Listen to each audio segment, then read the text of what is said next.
In a previous video, I talked about why you should never start a presentation with an apology. But apologies are only one part of the problem. There are loads of tiny phrases that people use in presentations that subtly signal uncertainty. They might sound polite or modest even, which might be your goal, but really what they do is weaken what you're saying. Here are 10 of the most common ones I hear.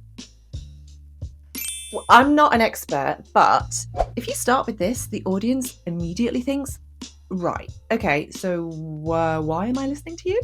If you're giving the presentation, you already have a role. Just say the point. Correct me if I'm wrong, but again, you've framed your own argument as unreliable before anyone has even heard it. A better approach is simply, evidence suggests that, or one interpretation is you can signal nuance without undermining yourself. And anyway, you don't want people jumping in to correct you mid-presentation. That would be awful. I'm not explaining this very well.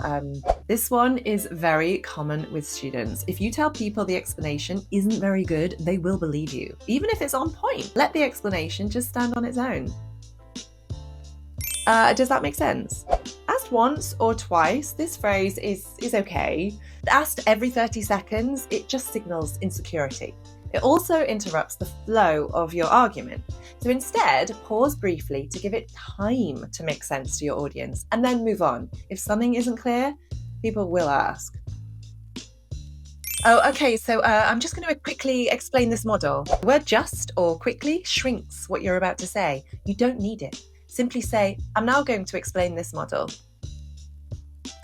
This is probably obvious. If something really is obvious, you wouldn't need to say it. And if it isn't obvious, you've just made part of the audience feel a bit stupid. Better to explain the point directly. Okay, so I'm going to try and explain this.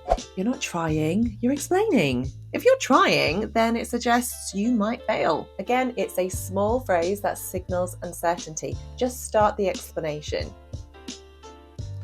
Well, as you can see, this slide is a bit busy. People often say this while showing a slide that looks like a small novel. But announcing that the slide is busy doesn't make it any clearer for anyone. It just confirms that the audience is going to have to work harder than they should. If a slide needs a disclaimer, it actually needs editing, not apologizing for. Oh, I threw this together last night. Sometimes people say this to sound relaxed or honest, but what the audience actually hears is, so this might not be very good, sorry. Your preparation and your presentation should build credibility, not undermine it. Well, that's it. I hope that was helpful. This often appears right at the end of presentations, but again, it just suggests uncertainty. A stronger ending simply is to say, so the key point is, or to summarize. None of these phrases are catastrophic on their own, sure, but together they create a pattern, and the pattern signals hesitation. Strong presentations don't rely on confidence tricks, they rely on clarity. When your ideas are structured, you don't need these filler phrases. You're here, you're presenting. You deserve to be listened to whilst you do it. So the next time you're preparing a presentation, listen for these phrases. If they appear in your script, when you're rehearsing, or in your thoughts as you're doing it, just remove them. Clarity is always stronger than politeness, and your audience, they will hear the difference. And hey, if you like this video, if you got value from it, please subscribe, like, comment below. Love to hear from you, and I'll see you on the next one.